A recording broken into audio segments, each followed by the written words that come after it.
रोहन जमादार मालवड़कर, जो जमादार खांडो जीबीन की 7वीं पीढ़ी हैं, उन्होंने भी इस विषय पर एक किताब लिखी है और इस लड़ाई से जुड़े हुए झूठ को खारिज किया है। ऐसा कहा जाता है कि ये लड़ाई दलित वर्सेस पेशवाज या ब्राह्मण्स या मराठास, ऐसा समाज में रॉन्ग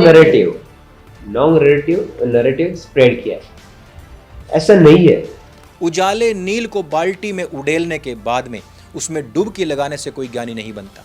इतिहास का एक एक पन्ना चीख चीख कर बता रहा है कि यह कोई युद्ध नहीं था। 1892 में अंग्रेजों ने यह कहते हुए महारों को अपनी सेना से बर्खास्त कर दिया था, बाहर निकाल दिया था और भर्ती करनी बंद कर दी थी कि महार कोई मार्शल कौम नहीं है, बल्कि निम्न जाति की अछूत लोग हैं जिनको हम टच तक नहीं करना चाहते। दोस्तों, एक और बात हमें समझ नहीं आती कि जब ये इतने बड़े योद्धा थे तो 5000 साल तक इनके पीछे झाड़ू और गले में हांडी किसने टांगी थी। ये जिस व्यक्ति को आप देख रहे हैं, एक्चुअली ये कोई महार वहार नहीं है, ये एक दक्षिण अफ्रीकी प्रिंस था जिसका फोटो दिखा करके बताया जाता है कि ये तो बड़ा योद्धा महार था और अब तो इन्होंने इस राजकुमार को अपना बाप बना ही लिया है। अब आप स्वयं समझ सकते हैं कि हम इनको अफ्रीकन क्यों कहते हैं।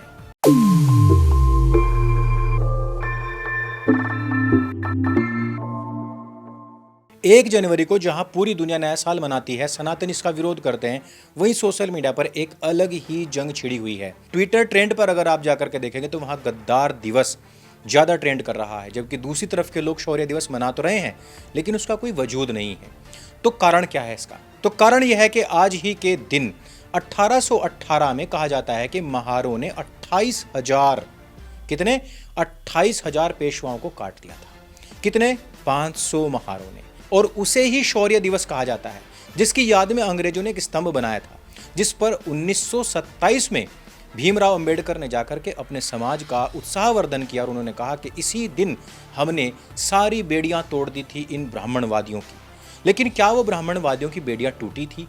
और अंग्रेजों ने जीतने के बाद में कितनी रियासतें उन महारों को दी थी? और जिस प्रकार से इस तथाकथित शौर्य दिवस के दिन जिन महान महान क्रांतिकारियों और योद्धाओं के फोटो डाले जा रहे हैं, क्या उन्हीं के पीछे झाड़ू बांधी गई थी और उनके गले में हांडी भी टांग दी गई थी? यदि ऐसा था तो वैसा कैसे हो सकता है, और यदि ऐसा था तो ऐसा कैसे हो सकता है? अर्थात अगर 5000 साल से दबलित कुचलित थे तो इन्होंने 500 ने 28,000 कैसे मार दिए, और अगर मार दी तो फिर दबलित कुचलित कैसे रहे? इसी सीरीज में मैंने 2 वीडियो और बनाए थे जिसमें कि हमने डॉक्टर साहब भीमराव अंबेडकर जी के बारे में बोले गए 14-15 झूठों का एक्सपोज किया था। दूसरी तरफ हमने आजकल के जो नियो बौद्ध हैं उनको भी एक्सपोज किया था। आप लोगों ने काफी पसंद किया था वो वीडियो। आज हम सच्चाई जानेंगे भीमा कोरेगांव युद्ध की, कि क्या यह वास्तव में एक शौर्य दिवस के रूप में मनाया जाना चाहिए या फिर गद्दारी दिवस के रूप में। अब हम बात करते हैं किस प्रकार से आप हमसे 25,000 रुपए तक की पुस्तकें प्राप्त कर सकते हैं। इवन उसमें 2.5 मोर्चे का चक्रव्यूह भी आपको फ्री मिल सकती है। तो उसका तरीका है, आप हमारे ऑनलाइन गुरुकुल को ज्वाइन करें, जिसमें कि हम आपको योग, प्राणायाम और केगल एक्सरसाइज, जिसकी प्रति माह की फीस ही 5,000 रुपए तक होती है, वो हम आपको करवाएंगे। साथ ही साथ जितने भी हमारे आर्ष ग्रंथ हैं वो हम एक एक करके उन कक्षाओं में पढ़ाएंगे। साथ ही आपको शंका समाधान, पब्लिक स्पीकिंग, जो पब्लिक डायलॉग होता है, वो सारी चीज़ें भी सिखाई जाएंगी। और फीस रहेगी सिर्फ 500 रुपये महीना, सिर्फ और सिर्फ 500 रुपये महीना सिंगल पर्सन, और 1000 रुपये पूरे परिवार के लिए, चाहे आपके परिवार में कितने भी लोग। तो इसको ज्वाइन करने के लिए आपको हमारे को इस QR कोड पर 1000 रुपये सेंड करने होंगे। स्क्रीनशॉट लेकर अपनी सारी इन्फॉर्मेशन हमें इस नंबर पर व्हाट्सएप करनी होगी। हम आपको ग्रुप से जोड़ेंगे आपकी टाइमिंग के अनुसार। उस टाइमिंग के अनुसार हम आपको ये क्लासेस देना आरंभ कर देंगे। तो इतना छोटा सा प्रोसेस और इतना बड़ा बेनिफिट। तो हमें ये जान लेना चाहिए कि ये लड़ाई जो थी वो मराठा साम्राज्य के पेशवा गुट और ब्रिटिश ईस्ट इंडिया कंपनी के बीच में थी। इसको जीतने के बाद में अंग्रेज पूरे भारतवर्ष के ऊपर काबिज हो सकते थे। और अंबेडकर साहब भी इस बात को मानते हैं, अपने वांग्मय में इस बात को लिखते हैं कि यदि हम लोगों ने अंग्रेजों का साथ ना दिया होता तो अंग्रेज कभी भी भारत को गुलाम ना बनाते। उनकी इतनी हिम्मत, इतनी औकात नहीं थी। यानी कि उन्होंने स्पष्ट कहा कि हम लोगों ने गद्दारी की, तब जाकर के अंग्रेज भारत में बस पाए। दूसरा इस युद्ध का महत्वपूर्ण पॉइंट यह था कि ब्रिटिश सेना जीत नहीं पाई थी। किसी भी पक्ष को कोई निर्णायक जीत हासिल नहीं हुई थी। ब्रिटिश सेना वापस सेरूर लौट गई थी। अब अगर हम देखें कि इसमें सैनिकों की संरचना क्या क्या थी, जिसको बताया जाता है कि हमारे 500 लोग थे, उनके 28,000 लोग थे जी, हमने तो मार डाले, और अपने लोग कहीं पर भी इनके हताहत तलक नहीं हुए। तो इसके इतिहास पर भी हम चलेंगे। तो अगर हम लिखित इतिहास के आधार पर जाएंगे तो ब्रिटिश पक्ष में उस समय पर 834 सैनिक मौजूद थे, उनके पास में कुछ तोपखाने भी थे, जबकि मराठा पक्ष में केवल 1800 लोग थे। अब होता यह है कि ब्रिटिश सेना में पूरी तरीके से महार शामिल नहीं थे, बहुत सारी अन्य जातियां भी थी और उसमें अंग्रेज सैनिक भी थे। जो पेशवा पक्ष था उसमें भी कोई ब्राह्मण ही नहीं थे, सारे के सारे। उसमें दलित भी होते थे, इवन महार भी होते थे, गैर दलित भी होते थे, जिनको आजकल ओबीसी कहा जाता है। इवन उनकी सेना के अंदर कुछ मुसलमान सैनिक भी शामिल हुआ करते थे, जैसे कि शिवाजी महाराज की सेना में भी हुआ करते थे। महारों ने ब्रिटिश सेना में पैदल सैनिकों के रूप में काम किया था, ना कि वो घोड़े पर बैठे थे, ना वो हाथियों पर चले थे। किसी भी महार को ब्रिटिश सेना में कोई प्रमुख पद नहीं था। इनको बस एक दीवार बनाया गया था कि फ्रंट पर चलेंगे, जिस समय पर सामने से तीर पड़ेंगे तो सबसे पहले ये जो लोग हैं ये मारे जाएं। और इनके बारे में अंग्रेजों ने बाद में क्या कहा था और उस बारे में अंबेडकर ने क्या कहा था वो भी मैं आपको बताऊंगा। धैर्य से बस वीडियो को देखते जाइए, अपने लोगों के साथ में शेयर करते जाइएगा। 1892 में अंग्रेजों ने महारों को अपनी सेना में भर्ती करना तक बंद कर दिया था, यह कहते हुए कि महार कोई मार्शल कौम नहीं है, बल्कि एक निचली जाति है, अछूत जाति है, जिसको हम टच तक नहीं करना चाहते। जबकि ये लोग कहते हैं कि अंग्रेज ना आते तो हम तो अछूत ही बने रहते। अरे भाई, अभी कौन से तुम्हारे जो विचार हैं वो कौन सा दोहरा बैठाने वाले हैं? कौन आपको पास बैठाएगा यदि इसी प्रकार की मेंटेलिटी रखोगे तो? 1 जनवरी 1818 को पेशवा की राजधानी पर हमला करने के इरादे से ब्रिटिश सैनिकों ने सेरूर से लेकर के पुणे की ओर मार्च किया था। कोरेगांव के बीच में मराठों के द्वारा अंग्रेजों को अप्रत्याशित रूप से रोक दिया गया था।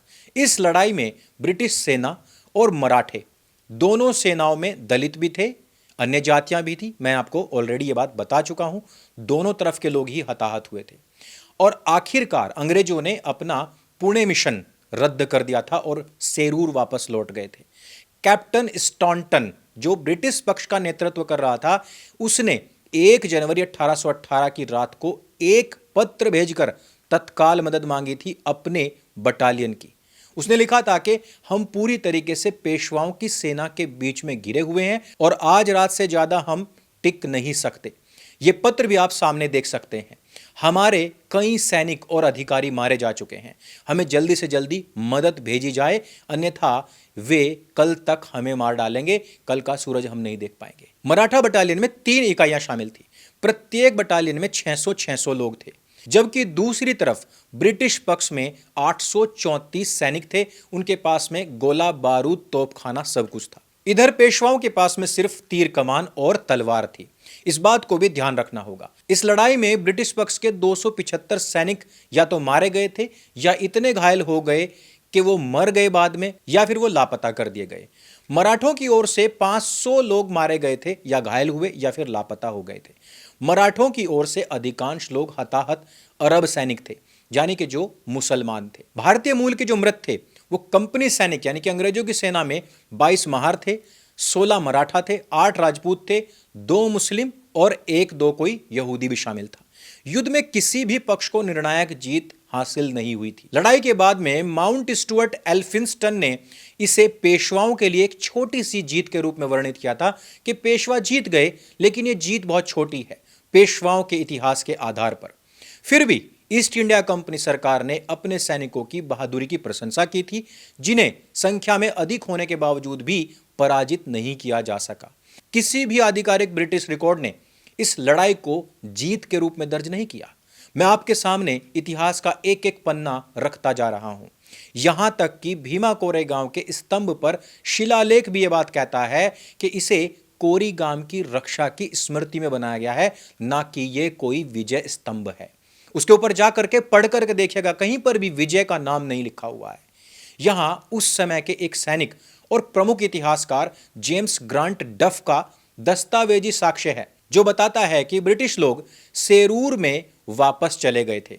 ध्यान देने वाली बात यह है कि महारों ने मूल रूप से पेशवाओं की सेना में भी काम किया था और बाद में इसी अनुभव का फायदा उठाकर गद्दारी करते हुए ब्रिटिश सेना में शामिल हो गए थे।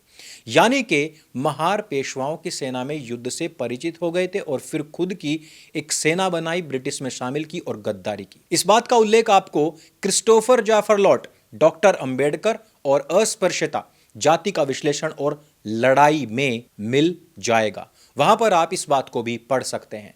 पेशवाओं की सेना में निम्न जातियों के लोग भी काफी शामिल थे। इसका मतलब यह था कि ब्रिटिश सेना के महारों ने पेशवा सेना के दलित लोगों के खिलाफ लड़ाई लड़ी थी और उन्हें मारा था, क्योंकि दोनों ही अपनी अपनी सेना के फ्रंट पर रहते थे। अब आप मुझे बताइए कि दलितों ने दलितों को मारा और फिर भी कुछ लोग जश्न मना रहे हैं। 1818 के बाद में कोई पेशवाओं का समूल विनाश नहीं हो गया था, या फिर उनकी जो हुकूमत थी खत्म नहीं हो गई थी, वो फिर भी चलती रही। लेकिन इन दलितों को कितने राज काज मिले, कितनी रियासतें मिली, इस बात का किसी इतिहास में कहीं पर जिक्र नहीं है। आगे जानिए इनके सम्मान में हुआ क्या।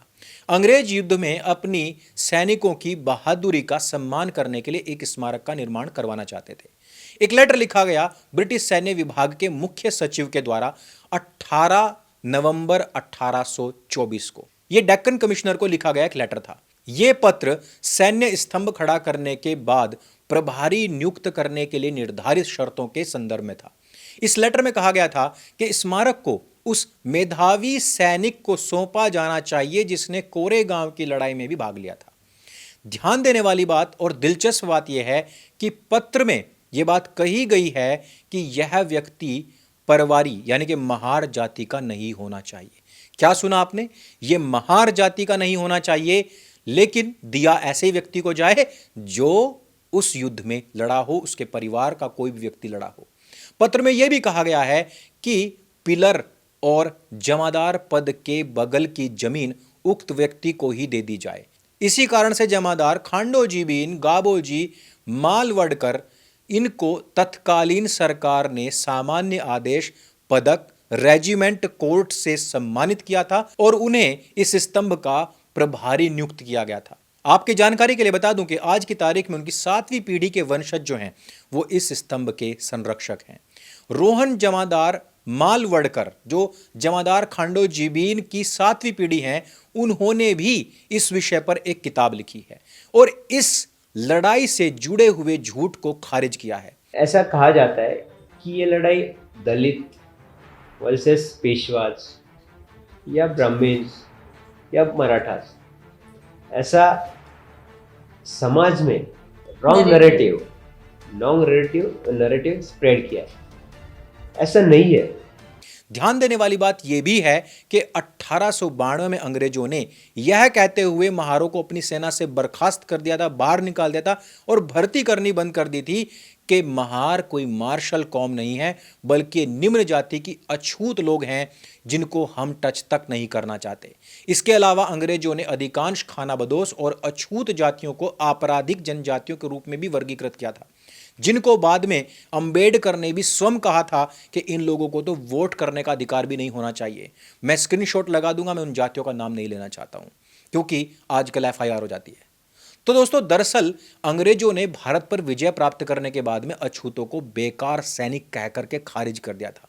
जब अंग्रेजों ने अपने आर्यन और मार्शल नस्ल सिद्धांतों के कारण से दलित महारों को ब्रिटिश सेना में भर्ती करना बंद कर दिया, तो महारों ने अंग्रेजों को एक अनुरोध भेजा था जिसमें उन्होंने दावा किया था कि वे अक्षत्रिय थे और उन्होंने निवेदन किया इसी के आधार पर कि हमें आर्मी में भर्ती कराया जाए, क्योंकि हमारे पूर्वज तो क्षत्रिय थे, हम पूर्व में कोई अछूत नहीं थे। वास्तव में ये एक चित्पावन ब्राह्मण महादेव गोविंद रानाडे थे, जिन्होंने ब्रिटिश सरकार को महारों की भर्ती पर प्रतिबंध हटाने और गैर लड़ाकू जाति बता करके इन महारों को जो सेना से बाहर निकाल दिया गया था, अंग्रेजों के इस बयान का विरोध करने के लिए एक याचिका का मसौदा तैयार किया था और अंग्रेजों से कहा था कि आप इन लोगों को भी आर्मी में शामिल करो। कौन कह रहा है ये बात? चित्पावन ब्राह्मण महादेव गोविंद रानाडे। वो कह रहे हैं कि दलितों को आप आर्मी में भर्ती करो, लेकिन नहीं किया जाता है। अब आप मुझे बताइए कि लड़ाई किन के बीच थी, कौन मारा गया, कौन जीता? इतिहास के पन्ने झूठ बोल रहे हैं या फिर ये आरक्षण खोर 33% पर नौकरी लेने वाले लोग सच बोल रहे हैं? उजाले नील को बाल्टी में उड़ेलने के बाद में उसमें डुबकी लगाने से कोई ज्ञानी नहीं बनता। इतिहास का एक एक पन्ना चीख चीख कर बता रहा है कि यह कोई युद्ध नहीं था। जबकि जो संरक्षक है उनकी 7वीं पीढ़ी भी कह रही है कि ये कोई इन लोगों की विजय का प्रतीक नहीं था। अब मैं आप लोगों से कुछ सवाल पूछना चाहता हूं कि अंबेडकर साहब जो अपने वांग्मय में कहते हैं कि यदि दलित ना होते तो अंग्रेज यहां पर हुकूमत नहीं कर पाते, जो लोग कहते हैं कि हम लोगों ने उनका साथ दिया है तब जाकर के अंग्रेज यहां पर शासन कर पाए, वो अंबेडकर जो कहते हैं कि कुछ जातियां हैं जिनको वोट देने तक का अधिकार नहीं होना चाहिए क्योंकि इन्होंने अंग्रेजों के साथ मिलकर के गद्दारी नहीं की थी हिंदुस्तान के साथ में, आप उनको क्या मानते हैं? इस देश का हितैषी या फिर गद्दार मानते हैं?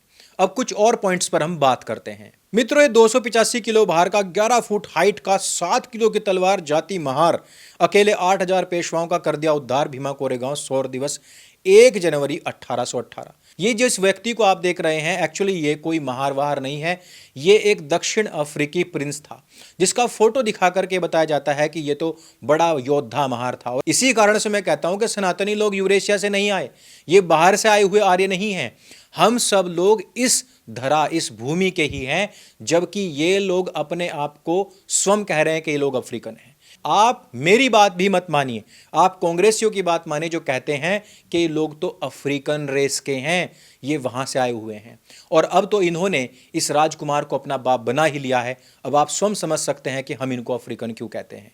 तो ये था एक बहुत बड़ा फैक्ट चेक जो आपकी आंखों में धूल झोंकने का काम एक व्हाट्सएप यूनिवर्सिटी के लोग करते हैं। दूसरी बात कि जिस समय पर पूरे देश के अंदर लाला लाजपत राय जी और अनेकानेक क्रांतिकारी साइमन कमीशन का विरोध कर रहे थे और कह रहे थे कि इसको यहां से भगाओ, और जिसका विरोध करते करते कई सारे हमारे क्रांतिकारियों का बलिदान हो गया, उनको अंग्रेजों ने मार करके पीट करके उनकी जान ले ली थी। दूसरी तरफ जो लोग साइमन कमीशन के पक्ष में खड़े थे उनमें अग्रणी भूमिका जो थी वो डॉक्टर भीमराव अंबेडकर जी की थी। फोटो में देखिए ये लोग साइमन कमीशन के साथ में खड़े हुए थे। दोस्तों, एक और बात हमें समझ नहीं आती कि जब ये इतने बड़े योद्धा थे तो 5000 साल तक इनके पीछे झाड़ू और गले में हांडी किसने टांगी थी? अंबेडकर जी ने इस बात का जिक्र अपनी किताबों में किया था, लेकिन जिस समय पर कुछ विद्वानों ने उनसे इसके प्रमाण मांगे थे तो अंबेडकर साहब बड़े शर्मिंदा हुए और उन्होंने कहा ईसाई पादरी फ्रेजर के तर्कों के आधार पर लिखा है। ईसाई पादरी फ्रेजर के पास में भी डायरेक्ट इसका कोई प्रमाण नहीं था। अब गद्दारी का एक और पक्ष मैं आपको बताना चाहता हूं। उस अध्यापक का चित्र पहली बार आप देखिए जिनका नाम है कृष्णाजी केशव अंबेडकर। ये वही ब्राह्मण अध्यापक है जिसने कि अंबेडकर को पहली बार अपने कंधे पर बिठाया था और अपना अंबेडकर सरनेम दिया था, लेकिन इनका नाम सब भूल गए। और आज देखिए उन्हीं ब्राह्मणों की जान के पीछे उनके कल्चर, उनकी पीढ़ियां या उनकी बहन बेटियों को कितनी अभद्र गालियां दी जाती हैं इन्हीं लोगों के द्वारा जिन्होंने अंग्रेजों को भारतवर्ष में घुसने के लिए सबसे पहला रास्ता दिया था। मेरी पुस्तक ढाई मोर्चे का चक्रव्यूह में मैंने इस बात को भी स्पष्ट किया था कि किस प्रकार से अफगानिस्तान में रहने वाले बौद्धों ने हिंदुओं से चिढ़ करके मुसलमानों के लिए रास्ते खोले थे ताकि वो यहां आकर हिंदुओं को मार सके, लेकिन बाद में उन्हीं बौद्धों ने साउथ में जाकर के जान बचाई थी जब मुसलमानों ने इन बौद्धों को मारना शुरू कर दिया था, जब अफगानिस्तान को पूर्ण रूपेण उजाड़ दिया था। ये मैंने अपनी पुस्तक में पूरी डिटेल में सप्रमाण बातें लिखी हुई है। तो गद्दारी का इतिहास बहुत पुराना है और हिंदुओं से नफरत का इतिहास भी काफी पुराना है, लेकिन बाद में अपनी व्हाट्सएप यूनिवर्सिटी पर झूठ भी तो फैलाना है। मित्रों, ये वीडियो आपको कैसा लगा? और इस पूरे गद्दारी प्रकरण में जितने भी वीडियोस हैं यदि आपने नहीं देखे तो उनको भी देखेगा, जिनमें हमने डीप स्टडी करके बताया है कि किस प्रकार आप लोगों को झूठ परोसा जा रहा है, आपकी आंखों में धूल झोंकी जा रही है। अगर वीडियो अच्छा लगता है, जानकारी से भरपूर लगता है, इसको सबके साथ में शेयर अवश्य करें। अगर आप ये सारी नॉलेजेस पढ़ना चाहते हैं तो हमारे इस व्हाट्सएप नंबर पर संपर्क करें। हमने ऑनलाइन गुरुकुल भी स्टार्ट कर दिया है और डिटेल में इन सब चीज़ों को जानना चाहते हैं तो हमारी पुस्तक ढाई मोर्चे का चक्रव्यूह अवश्य लें। अमेजन पर उपलब्ध है, नीचे इसका लिंक दिया हुआ है। मेरे संग बोले सत्य सनातन वैदिक धर्म की जय। जय हिंद, वंदे मातरम।